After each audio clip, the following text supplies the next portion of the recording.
Oke, di video kali ini gue bakalan bahas seputar keyboard terbarunya Rexus yang harganya cukup murah meriah karena cuma ada di kisaran 300 ribuan aja.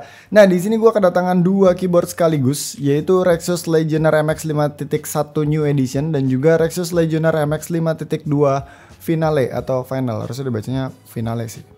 Kedua keyboard ini sebenarnya mirip ya, cuman memang ada beberapa perbedaan, nggak mungkin dong barangnya sama tapi namanya beda. So mari kita bahas lebih lanjut aja tentang kedua keyboard ini, let's go.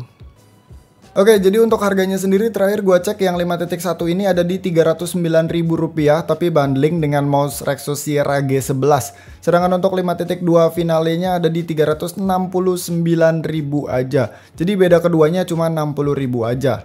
Dari segi kelengkapan overall sama-sama aja sih, ada buku sakti, spare switch puller, dan kabel Type-C.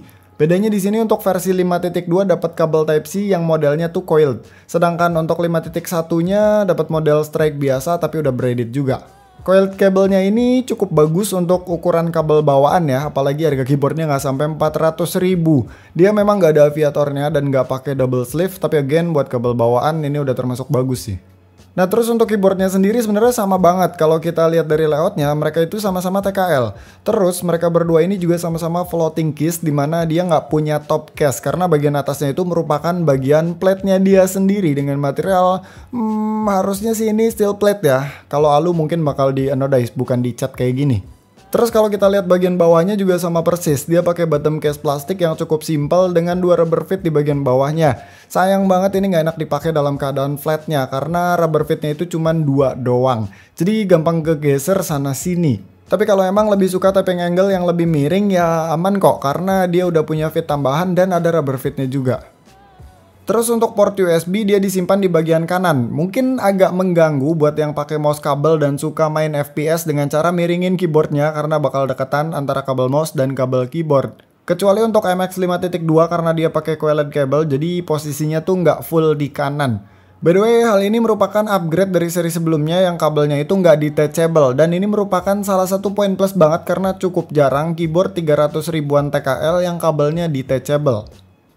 Lanjut ke keycaps, di sini keduanya menggunakan keycaps ABS double shot dengan OEM profile. Ketebalan keduanya sama-sama di kisaran 0,9 mm yang mana itu cukup standar untuk keycaps bawaan budget keyboard.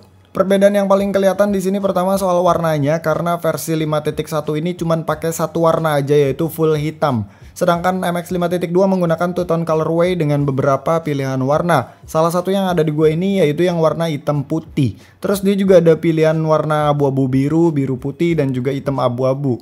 Kedua soal font yang digunakan. Di sini kelihatan banget bahwa MX 5.1 masih menggunakan font gaming-gamingan yang banyak ditemui di budget keyboard.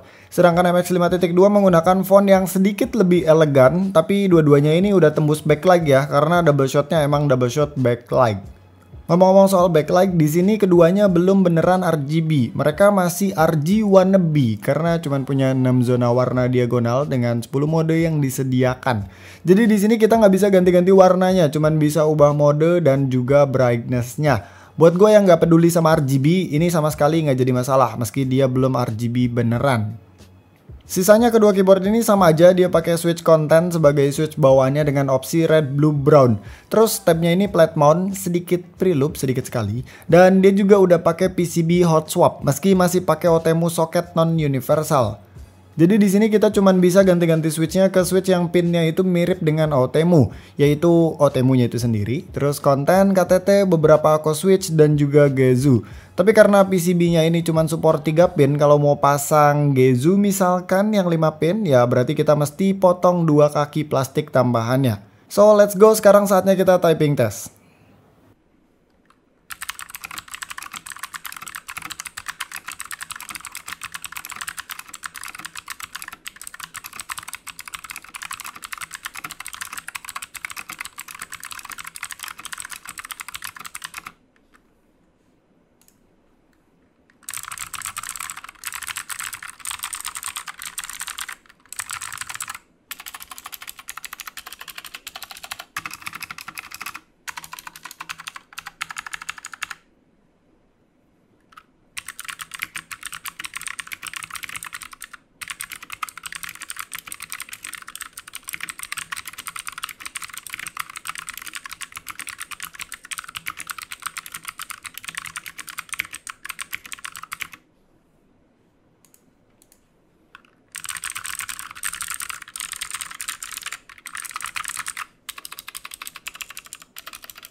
Jadi untuk feel-nya sendiri sebenarnya standar aja sih, nggak ada bedanya sama MX-MX yang dulu. Konten switch-nya ya begitu, masih ada pingy dan juga scratchy. Selain itu board ini tentu saja menggunakan Tremon dan gak ada dampener sama sekali. Di kelasnya sangat amat wajar memang, tapi ya jadi nothing spesial.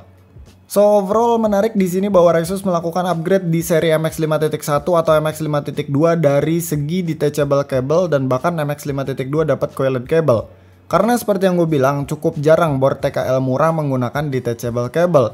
Ini sangat membantu kalau untuk dibawa-bawa atau kabelnya rusak, jadi nggak perlu repot buat benerinnya, apalagi portnya dia juga udah pakai Type-C.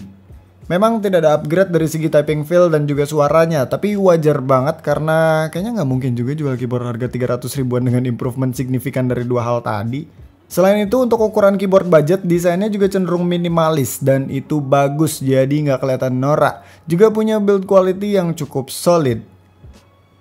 Kalau kalian tertarik untuk membeli salah satu atau bahkan mungkin dua-duanya dari keyboard ini, silahkan link pembeliannya bakalan gue simpen di deskripsi di bawah. Menurut gue kedua keyboard ini cocok banget buat para pemula yang mungkin baru pertama kali pengen nyobain keyboard mechanical gitu. Soalnya pertama harganya murah ya, cuma di 300 ribuan doang, dan di sisi lain layoutnya dia juga layout yang aman yaitu TKL. Karena kalau kalian pindah dari layout full size itu kalian cuma bakal kehilangan numpad doang, sisanya tuh sama aja.